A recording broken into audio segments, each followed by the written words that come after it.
नमस्कार बच्चों, बीए तृतीय वर्ष के विद्यार्थियों का हार्दिक स्वागत है। बच्चों, हम करने जा रहे हैं नई कविता।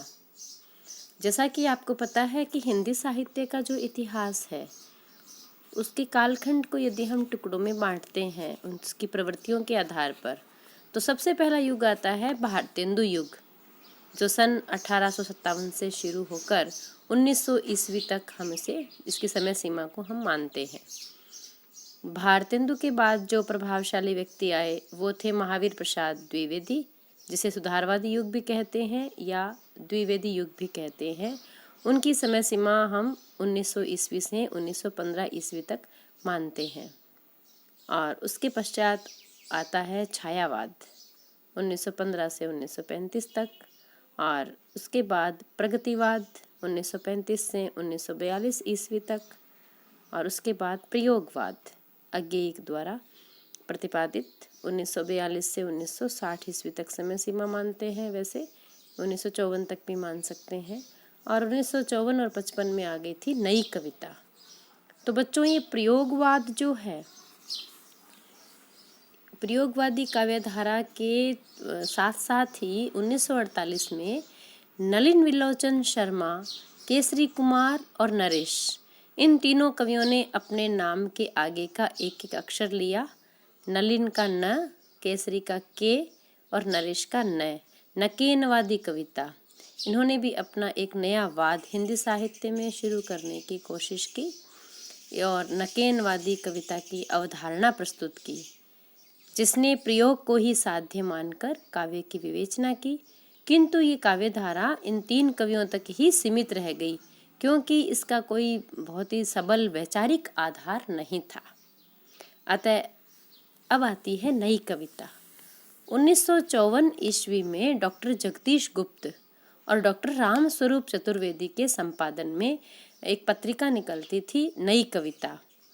नई कविता नाम से एक अर्धवार्षिक पत्रिका का प्रारंभ हुआ, जो 6 मई थी, हर 6 महीने से निकलती थी, जिससे नई कविता नाम से एक नई काव्यधारा का सूत्रपात हिंदी साहित्य में माना जाता है।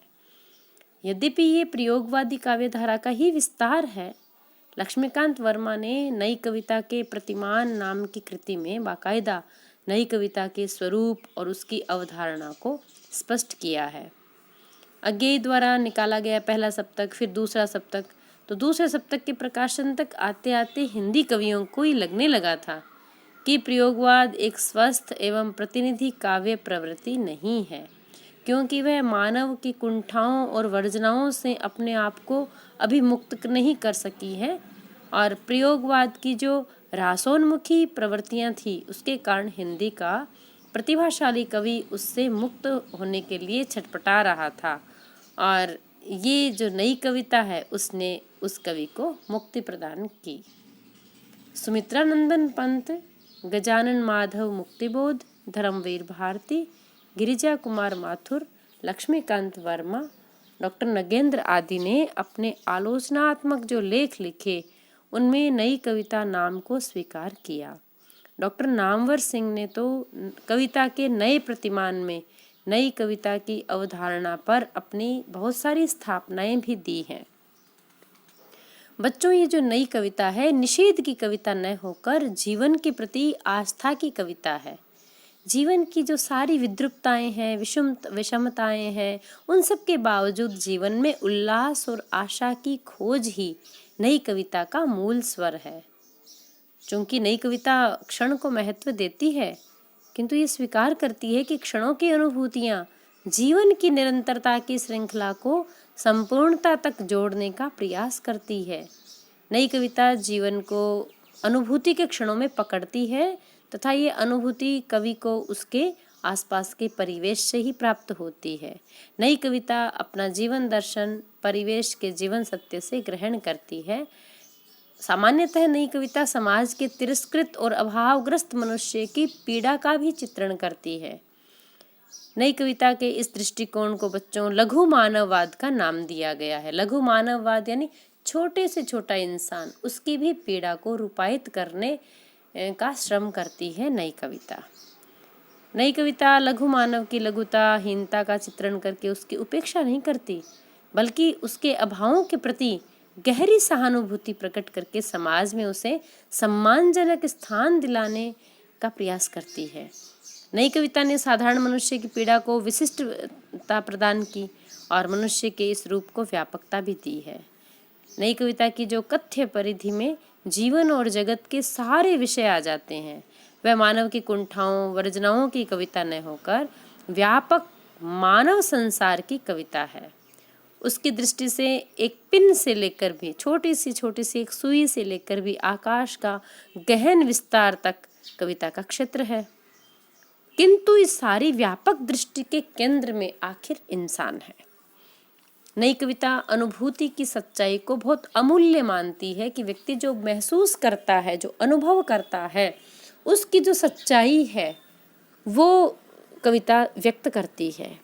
वो अनुभूति चाहे एक क्षण की हो, चाहे समूचे युग की हो, एक अदने से मनुष्य की हो या किसी महापुरुष की हो, आशा की हो या निराशा की हो, व्यक्ति की हो या समाज की हो, नई कविता के लिए तो वही श्रेयस्कर है। कवि अपनी और पराई अनुभूतियों को आत्मसात करके उसे सार्वजनीन बनाता है। इसके लिए कवि का युगबोध जो है वो बहुत व्यापक और गंभीर होना आवश्यक है। बच्चों, जब तक जो कवि है उसे अपने युग का ज्ञान नहीं होगा, वो भी व्यापक ज्ञान और गहरा ज्ञान, तब तक नई कविता में वो अनुभूति की सच्चाई नहीं आ सकती है। नई कविता भावना की अपेक्षा बुद्धि को ज़्यादा महत्व देती है, किंतु उसकी बौद्धिकता प्रयोगवादी बौद्धिकता की तरह नीरस और केवल वाग्विलास नहीं है। वाग्विलास यानी केवल वचनों का, शब्दों का जाल नहीं है। नई कविता का कवि जीवन की वास्तविकता को अनुभूति के स्तर पर महसूस करता है और बुद्धि के स्तर पर उसे एक संगति देकर अभिव्यक्त करता है। संवेदनाएं हम जानते हैं कि ज्ञानात्मक भी होती है और वे जीवन के कटु सत्य से भी जुड़ी हुई होती है।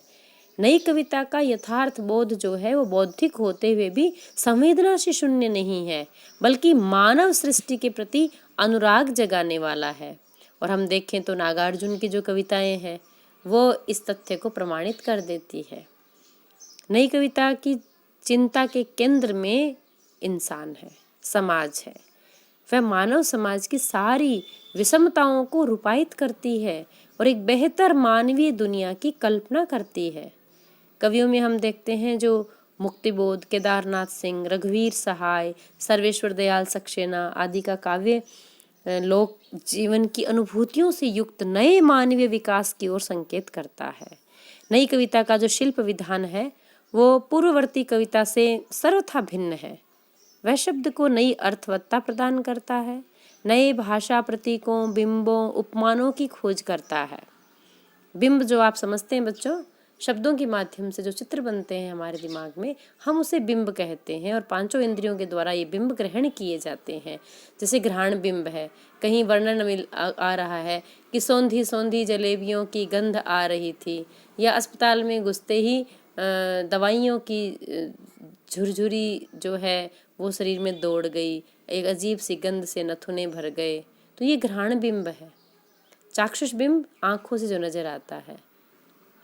इस तरह से पांचों जो इंद्रियों से ग्रहण करते हैं वो 5 प्रकार के बिंब होते हैं। तो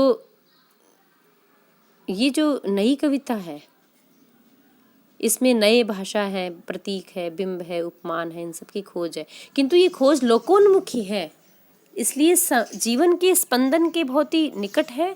नई कविता का कवि भाषा के प्रयोग के प्रति बहुत सजग है और साधारण से साधारण शब्दों में भी गहरा अर्थ संप्रेषित करने की वो क्षमता रखता है। बच्चों, नई कविता पौराणिक मिथक जो हैं हमारे, उनको भी नए और आधुनिक अर्थ प्रदान करती है। जैसे कनुप्रिया, जिसमें राधा कृष्ण को कहती है, कृष्ण की प्रिया कनुप्रिया, कि इस युद्ध को रोक लो, ये सही नहीं है। आत्मजयी है, एक कंठ विष पाई है, प्रवाद पर्व है, ये सब प्रबंधात्मक कविताओं के कथानक प्राचीन है, किंतु उनके जो अर्थ है वो बिल्कुल सर्वथा आधुनिक है और आज भी प्रासंगिक है। उनको आधुनिक समय से जोड़कर और फिर इस तरीके से इन पौराणिक मिथकों को प्रस्तुत किया गया है कि वे हमारे आज के अपने ही कथानक महसूस होते हैं। अज्ञेय, धर्मवीर भारती, मुक्तिबोध, नागार्जुन, केदारनाथ अग्रवाल, केदारनाथ सिंह, नेमीचंद जैन, रामविलास शर्मा, हरिनारायण व्यास, रघुवीर सहाय, सर्वेश्वर दयाल सक्सेना, भारत भूषण अग्रवाल, रामदर्श मिश्र, ये सब नई कविता के प्रतिनिधि कवि हैं। नई कविता की परंपरा सतत प्रवहमान है आज, और हिंदी कविता आज विश्व की बहुत समृद्धतम कविता कही जा सकती है। अब तो बच्चों ये सब चीज़ें ऑनलाइन आने लग गई हैं। ऑनलाइन अपनी कविताओं को लिखना, भेजना, पढ़ना, उनमें प्रतियोगिताएं तैयार करना, पुस्तकें तैयार होना, ये सब कविता को आगे बढ़ाने वाले क्षेत्र जो हैं वो निरंतर खुलते चले जा रहे हैं। और इन कवियों के बाद की पीढ़ी में यदि हम देखें तो अशोक वाजपेयी, राजेश जोशी, ऋतुराज, लीलाधर जगूड़ी, धूमिल, कुंवर नारायण, राजकुमार कुंभज, विष्णुचंद्र शर्मा, विजेंद्र, ये अनेक कवि हैं जो हिंदी कविता को समृद्ध कर रहे हैं। और इसके अलावा भी इतने सारे आधुनिक कवि हैं जिनका हम नामोल्लेख भी नहीं कर सकते। इतने कवि और कवियत्रियाँ लगातार हिंदी के बहुत सारे जो पेज बने हुए हैं उन सब पे वो लिख रहे हैं लगातार। और आज भी हिंदी कविता में अनेक काव्य धाराएं प्रवाहित हैं, प्रवहमान हैं, किंतु नई कविता की परंपरा ही हिंदी कविता की प्रतिनिधि परंपरा है। आज इतना ही, धन्यवाद।